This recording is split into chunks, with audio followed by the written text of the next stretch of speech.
the sport that unifies the country. It doesn't matter what you're doing.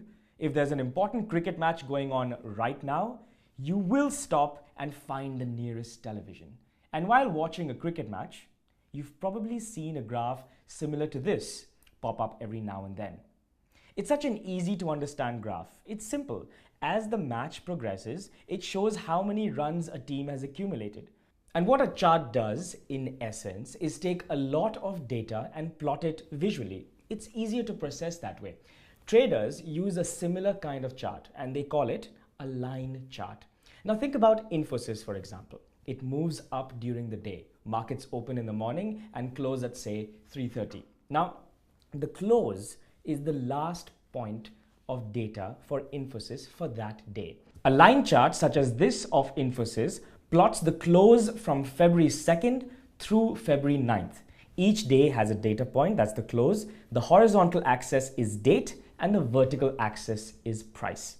Let's go back to the line chart we see during cricket matches. What if we wanted to know more information about each over? Say the number of runs scored during each over. How would you do that? You're using a line chart, so you really can't. For each point on the horizontal axis, the line chart only allows for a single data point. Similarly, traders need more information about a particular day. Now in the Infosys example, we were plotting the close of the day. That's the last price of that particular day. It's a line chart, it's the most basic. However, traders need a little more information, like what was the highest point that day? What was the lowest point of that day? What was the open, that is the first price as soon as the market opened, of Infosys? And finally, what was the close? This is actually really popular and it is called the OHLC. Now, for example, what if you needed to know the OHLC for February 2nd? Traders came up with an excellent way to show this information. A chart that draws horizontal lines to mark the open and closing prices and a vertical line to signal the highest price and the lowest price. The result looks like this. This is called a bar chart. So for February 2nd, this point, you can see that that is the high, this is the low, the horizontal line on the right shows the close and the horizontal line on the left shows the open. In this case, the close of Infosys is much lower than the open. Hence, we can see in just a glimpse that it was a bearish day. Infosys fell on the 2nd of February. But let's admit it, the bar chart is still very dry. It gives us all the required information, but if you're seeing it for the first time, it's difficult to see if it was a bullish day or a bearish day. And that's where candlesticks come in. Introducing some more color. Here are the candlestick charts.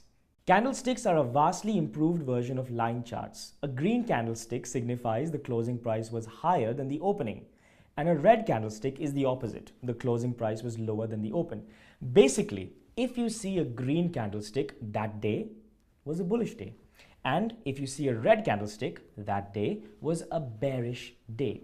Remember, this is exactly the same as the bar chart, except you just have colored bodies. You have the high, open, close, and low in exactly the same areas.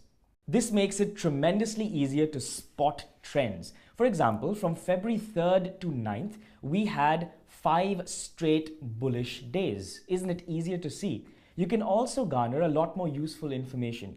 For example, you can gauge volatility very easily. Let's compare the 3rd of February with the 9th of February. Now, both candles are green, which means that on both days, Infosys went up in price. Now, notice that the 3rd, there was hardly any activity. The body is tiny, which signals that there was hardly any difference in the open and close. Furthermore, the upper or lower shadow were minuscule in size. This shows that there was not much price movement during the day. The 9th, however, was an interesting day. We can gather that not only did Infosys close 40 points higher than the open, but it also reached a high of 2300. Perhaps 2300 was a point of resistance.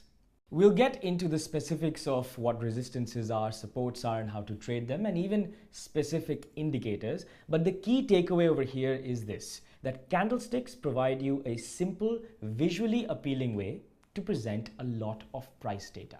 The chart we just saw of Infosys was a daily chart. Now what that means is that you were representing information for one full day. It was the high of that particular day, the low of that day, the close of that day, and the open of the day. But those were only 8 days. Can we see more? Sure.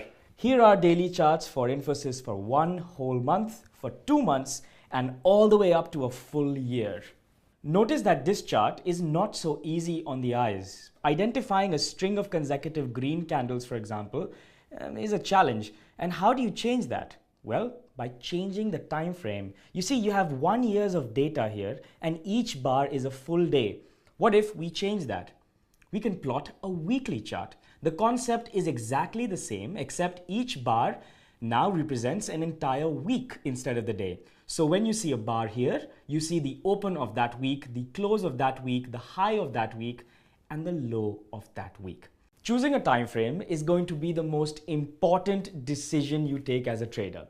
You see, when you have a system, you can usually apply that trading system to all time frames. Let's say you applied it to the 5-minute charts. You'll have multiple trades during the day, which means you'll have to sit in front of your computer during the day. But if you selected, say, a higher time frame, a daily or a weekly chart, you'll get only a few trades a week. And if you're a long-term investor and you picked the monthly charts, you'll get only a few trades a year. Generally speaking, probability increases of success when you choose a higher time frame like the daily, weekly, or monthly charts. This lesson, actually this course, is going to focus on the daily and weekly charts for investing.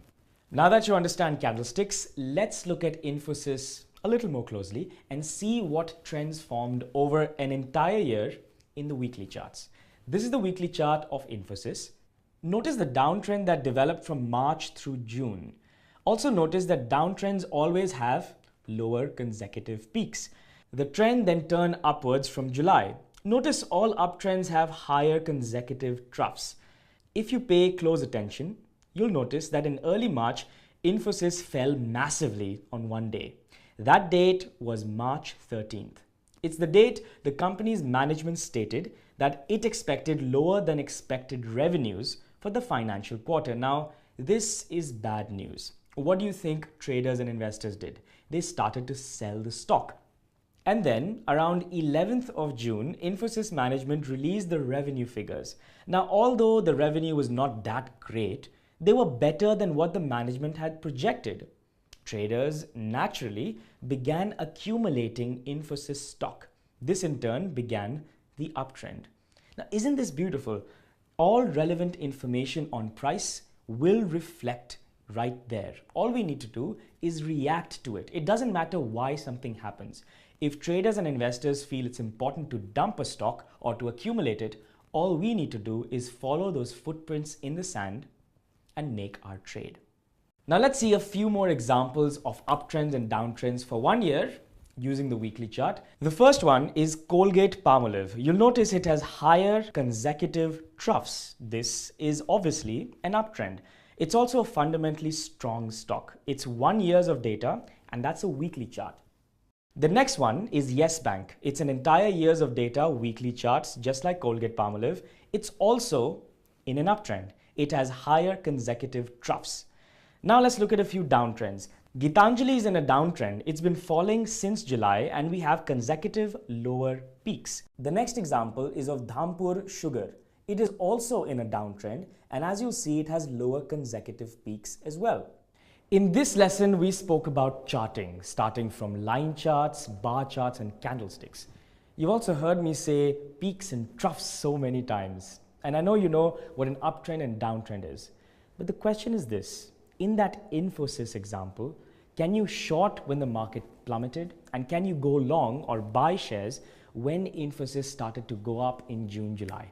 The answer is yes.